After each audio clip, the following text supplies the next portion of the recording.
সকাল 10টা মহাখালীর আমতলীর ক্রিসেন্ট তেল পাম্পে রশি দিয়ে পথ আটকে বড় করে লিখে দেওয়া হয়েছে পাম্প বন্ধ। এর কিছু দূর এগিয়ে দেখা গেল রেলগেট সংলগ্ন ইউরেকা এন্টারপ্রাইজ ফিলিং স্টেশনটিও তেল সংকটে বন্ধ, তবে গ্যাস সার্ভিস চালু রয়েছে। প্রক্রিয়া হচ্ছে তেল শেষ হয়ে যায় রাত্রে, সন্ধ্যা 8টা-9টার দিকে শেষ হয়ে যায়। শেষ হয়ে যাওয়ার পরে ক্লোজ থাকে। পরের দিন যখন তেল আসার পরে তেল লোড করার পরে এরপরে চালু দেয়। তেল পুরোপুরিভাবে দিতেছে না। আমাদের চাহিদা ডেলি 2টা, দেয় 1টা।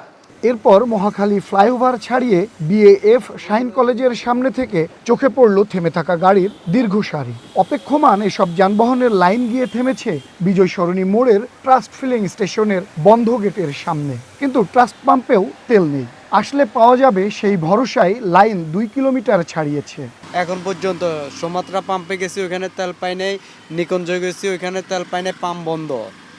এখন এখানে ধরেন সকাল 9টা থেকে 8:30 থেকে আসি, দাঁড়াইছি, এখন পর্যন্ত তেল পাইতে কতক্ষণ লাগে সেটা উপর আল্লাহ জানে আর কি। তোরা হয়ে আজমপুর হয়ে আমি ওইদিকে আপনার মতিঝিল ইনকিলাব এই পর্যন্ত মানে অফিস পর্যন্ত গেছি, ঘুরে কোথাও মানে আশ্বাস দেয় না যে তেল দেবে, বলে তেল পাবেন কিন্তু কোন সময় দেবে আশ্বাস দেয় না। এই জন্য মানে আর কোথাও দাঁড়ায়নি, না দাঁড়ানোর কারণে চলে আসছে একবারে ডাইরেক্ট এখানে আসলাম যে এখানে একটা আশ্বাস আছে যে তেল দেবে, এই কারণে এখানে 6টার সময় এসে এখানে এসে বসে আছি। এর পরেরটি শ্যামলীর সাইল ফিলিং স্টেশন, সেখানেও নেই অকটেন পেট্রোল, তবে ডিজেল পাওয়া যাচ্ছে। পরেরটি টেকনিক্যাল মোড়ের কাছাকাছি খালেক স্টেশন সার্ভিস, পাম্পটি খোলা আছে কিন্তু জ্বালানি সংগ্রহে গ্রাহকদের হুড়োহুড়ি। একইভাবে মিরপুর, তেজগাঁও, বাংলা মোটর, 7 রাস্তা এলাকার পাম্পগুলোতে গিয়েও অনেকগুলোকে তেলের অভাবে বন্ধ পাওয়া যায়। গুলশান থেকে যাত্রা শুরু করে ঢাকার ভেতরের প্রায় 40 কিলোমিটারের মধ্যে 21টি পাম্প ঘুরে দেখা গেছে তেল না থাকার কারণে 7টি বন্ধ।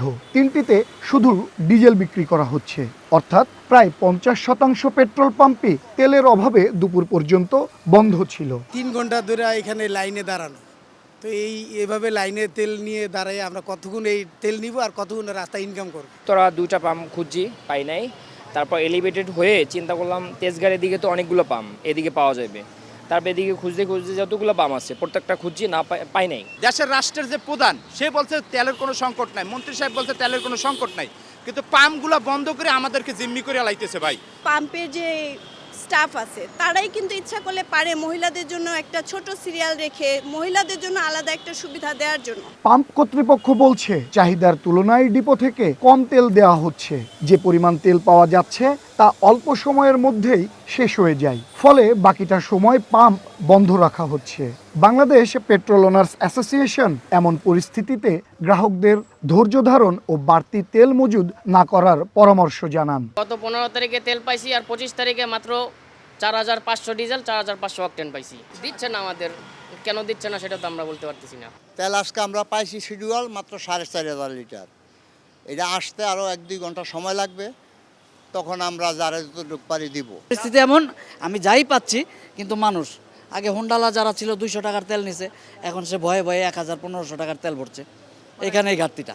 যত সময় পারি দিতে থাকি, যাওয়ার পরে যখন শেষ হয়ে যায়, শেষ যাওয়ার পরে আমরা ব্যারিকেড দিয়ে দিই। এখন যে পরিস্থিতি যে একটা পাম্প খুললেই উত্তরা থেকে, সাভার থেকে, গাজীপুর থেকে, বিভিন্ন সাইড থেকে সবাই শুনে তেল নিতে লাইন ধরে।